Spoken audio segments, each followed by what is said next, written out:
અમદાવાદના સોલા ખાતે આવેલ ઇન્દ્રેશ્વર મહાદેવના મંદિરે સોમવારના રોજ ઇન્દ્રેશ્વર મહાદેવ યુવક મંડળ અને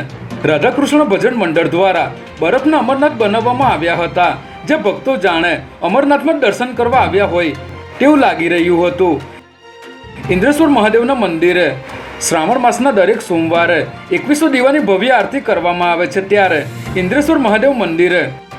કૃષ્ણ જન્મોત્સવ નિમિત્તે દહીં હાંડીનો ભવ્ય પ્રોગ્રામ અને રાસ ગરબા પણ રાખવામાં આવ્યા હતા, જેમાં આટલો બધો વરસાદ અને હવામાન વિભાગનું રેડ એલર્ટ હોવા છતાં પણ ભક્તોએ ઉત્સાહભેર ભેગા મળીને બરફના અમરનાથ 2100 દીવાની આરતી, દહીં હાંડી તેમજ રાસ ગરબાનો આનંદ માણ્યો હતો.